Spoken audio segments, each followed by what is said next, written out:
Bagai harmoni alunan musik, seperti itulah Aksan dan Titi menjalani hidupnya.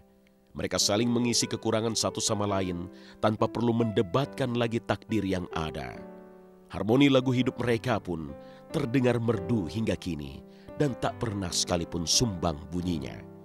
Titi dan Aksan boleh dibilang sepi dari kabar miring, juga absen dari aroma pertikaian. Meski mereka sama-sama terkenal, namun bukan sensasi yang mereka sodorkan. Segala nilai kebajikan justru lebih mereka utamakan. Dengan segala daya yang ada, dengan segala kekurangan yang mereka punya, Aksan dan Titi justru tumbuh merekah, menorehkan damai di sejuta mata. Karena nanti kalau misalnya aku ke cowok, nanti aku lebih cowok daripada Aksan. Karena Aksan tuh senangnya masak. Aku senang cowok masak, dia senang ngurus tanaman. Dia senang ngurus perintilan rumah tangga. Sementara aku senangnya balap mobil. Aku senangnya berhubungan dengan kalau misalnya lampu-lampu ada yang copot, aku manjat gitu kan. Kalau ada pokoknya pekerjaan yang lebih ke laki, Aksan lebih ke perempuan. Jadi aku pikir aku mesti cari balance nih supaya sama-sama bisa jalan dengan peran masing-masing gitu. Tapi ya Aksan nggak masalah sih, maksudnya ya gue nggak apa-apa gue cowok gue masak, gue nggak apa-apa kok gue cowok ngepel atau nyuci piring. Ya kalau misalnya aku senangnya ngurusin mobil ya nggak apa-apa juga, yang penting ya kita asik-asik aja gitu, nggak ada masalah. Mungkin dua-duanya karena di bidang seni ya, kadang-kadang kita bilang rasa sayangnya itu ditunjukkan dengan cara berbeda ya. Mereka sebenarnya sangat cocok gitu loh kalau menurut saya. Cocoknya tuh dalam bidang gini, mereka punya interest yang sama. Nah akhirnya kan tahu dong talur ulurnya kemana gitu ya. Dan mereka tuh kalau dibandingkan kita sih lebih banyak akurnya, konteksnya maksudnya kalau kita kakak-kakaknya kan suka heboh sendiri gitu ya. Nah kalau dianya sih kayaknya adem-adem aja gitu. Kecocokan itu mungkin berdasarkan dari kematangan masing-masing kali ya. Jadi nggak bisa tiba-tiba kelihatan cocok, enggak gitu loh. Saya sendiri juga lama-lama kok kamu kelihatan kayak suami kamu si pop gitu ya, bisa gitu juga. Sama itu juga. Jadi itu harus dipupuk terus gitu loh. Jadi kalau saat ini aku ngelihat kebersamaan itu ada gitu loh. Ya, dan itu harus mereka pupuk dan harus mereka tilas balik lagi dulu bagaimana mereka memulai. Ya, jadi itu sebenarnya udah merupakan alasan yang kuat untuk mereka terus sampai ke insya Allah sampai dipanggil gitu loh. Jadi cocok aja gitu loh. Hanya mungkin karena aku di bidang usaha lain, dia di bidang musik, kan lain-lain aja. Kalau mereka lebih banyak pergi keluar jalan ya, maksudnya ke keluar kota, capek dikit, hilang ke Bali, hilang kemana gitu ya. Jadi senangnya nyendiri gimana gitu loh. Nah kalau kita kan rileksnya kemana gitu loh lain kan. Jadi ya gitu aja mungkin perbedaannya. Tapi ya mereka cocok kok, seharusnya itu cocok dan mudah-mudahan tetap cocok terus insya Allah, amin.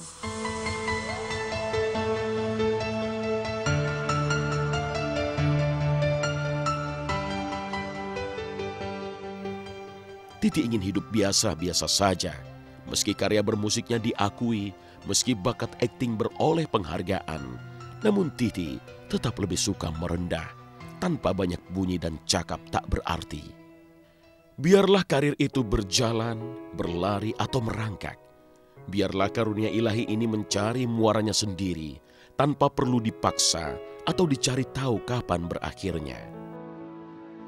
Nggak pernah tahu. Sampai tua kali, nggak pernah tahu dan nggak pernah mau mikirin gue sampai 40 aja habis itu gue nggak mau ini, enggak. Karena gini loh, hidup aku selama sampai sekarang tuh nggak pernah ketebak. Pengennya apa, dapatnya apa. Itu pun karena ya mereka berdua basicnya dari seniman. Jadi saya rasa dalam melihat hidup pun mereka lebih open sih terhadap berbagai hal kayak misalnya kayak anaknya nggak boleh ini, cuman dibiarin aja gitu. Coba explore sendiri. Kalau jatuh ya jatuh.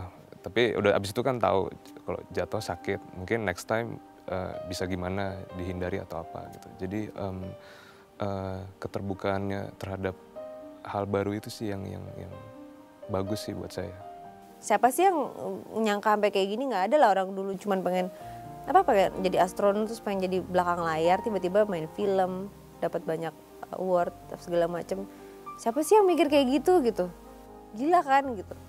Nggak ada gitu, karena ya itu udah rencananya yang di atas kan.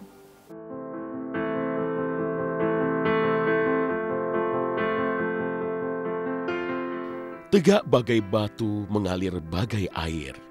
Seperti itulah Titi Sjuman menjalani hidupnya. Ia mendedikasikan segala yang ia punya bagai sebuah harkat dan bukan pangkat. Titi yang pernah merasakan terjalnya perjalanan menembus dunia entertainment, pada akhirnya tak mendendam, apalagi gelap mata untuk menjadi pesohor sepanjang masa. Karena Titi adalah Sri Kandi, dia tak menginginkan sanjung puja, juga limpahan harta. Kalaupun rezeki itu datang padanya, maka semua karena kuasa ilahi semata. Gitu, pengen dapat penghargaan di musik, pengen segala macam, dapetnya di film. Nggak pengen main film, dapetnya jobnya di film. Gitu, nggak pengen ini segala macam, dapetnya. Jadi aku kayaknya udah nggak perlu deh minta-minta atau pengen ini. Udah, let it flow. Maksudnya ya saya ngalamin banget perjuangannya gitu. Kayak saya tahu dia dari mulai yang ngeband bareng, terus bikin musik, scoring, terus mulai ke dunia acting, terus sampai sekarang lumayan lah posisinya di dunia entertainment, maksudnya ada progresnya gitu, dan sangat so far sih masih bagus ya, artinya dia tidak melewati sebuah jalan pintas, tapi emang dia step by step naik terus ke atas dan setimpal dengan apa yang dia kerjakan selama ini sih menurut saya. Saya rasa dia cinta banget sih, karena saya nggak kebayang sih kalau nggak cinta musik sampai segitunya dia bisa berani ngelawan orang tuanya. Saya yakin ada passion yang sangat besar sih di situ, karena dari kecintaannya kepada musik yang melahirkan keyakinan bahwa bodo amat deh, gue mau susah-susah dulu, tapi gue yakin dengan kecintaan gue sama musik ini akan ada hasilnya nanti gitu. Hadirnya Miyake Syakuntala dalam hidup Titi Sjuman adalah sebuah karunia terindah tanpa ternilai harganya.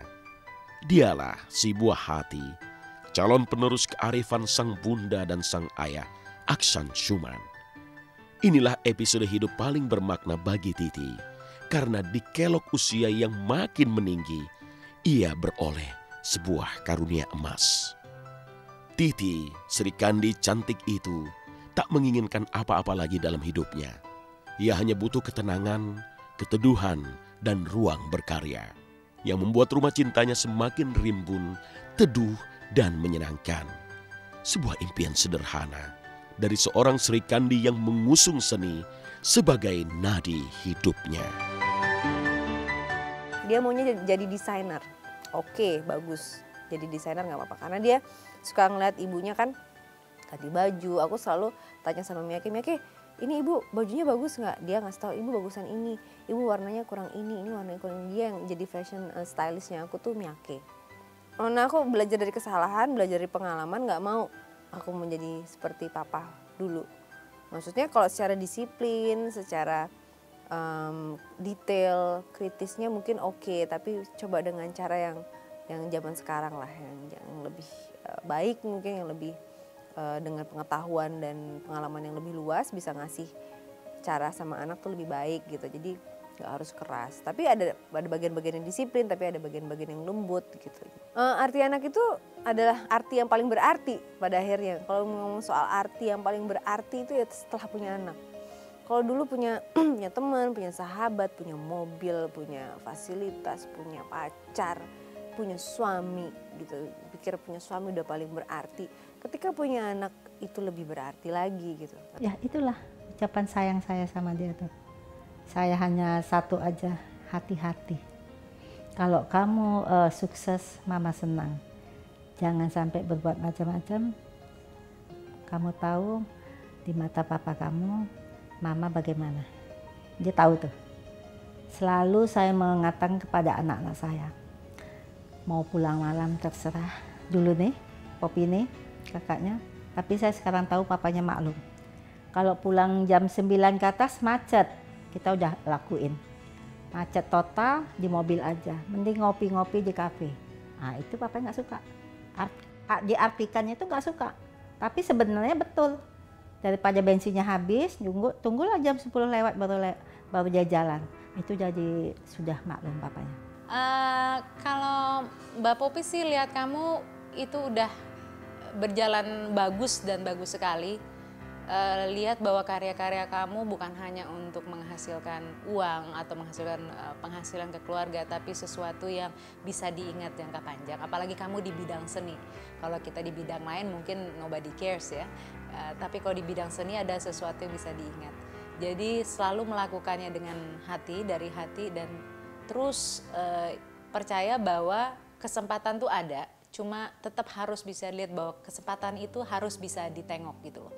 Jadi bagi Mbak Popi sendiri ngelihat kamu seperti ini udah lebih dari cukup ya, dan terus diperjuangkan gitu loh. Umur masih muda, jalan masih panjang, betul nggak sih? Kali-kali aja bisa sampai jauh ke yang lain, betul nggak? Maksudnya bisa keluar, bisa segala macam kan, kita yang mendunia ya, paling gitu. Nah kalau sekarang sebenarnya di umur segini tuh aku punya obsesi lebih besar, nggak tahu kenapa. Aku tuh suka menghayal, suka bermimpi mempunyai satu project-project yang berbeda, yang menginspirasikan orang, yang memberikan banyak buat orang, sebagai kekuatan seorang perempuan yang biasanya perempuan seperti ini cuma tidak ada bentuk perempuan yang seperti ini, cuma tidak perempuan, maksudnya kayak oke, aku cewek tapi aku main drum, aku mungkin tomboy apa segala macam, cuman aku tidak melupakan kodratku sebagai perempuan, sebagai ibu, sebagai istri, tapi tetap bisa berkarya, tetap bisa ngasih sesuatu, ngasih power juga buat dunia, buat masyarakat. Saya selalu akan mensupport dia seumur hidup saya, dan saya akan selalu mendoakan dia seumur hidup saya, dan saya akan selalu memberikan yang terbaik seumur hidup saya, dan saya akan selalu memberikan mencoba membagikan semua kejujuran yang bisa saya miliki terhadap dia seumur hidup saya juga sih sebenarnya.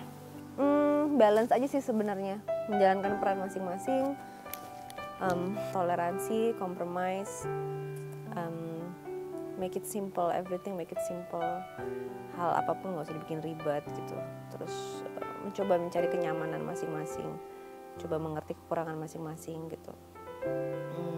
Ya itu sih pada dasarnya itu komunikasi yang paling penting, karena memang permasalahan memang banyak di komunikasi itu biasanya kan kalau kayak gitu.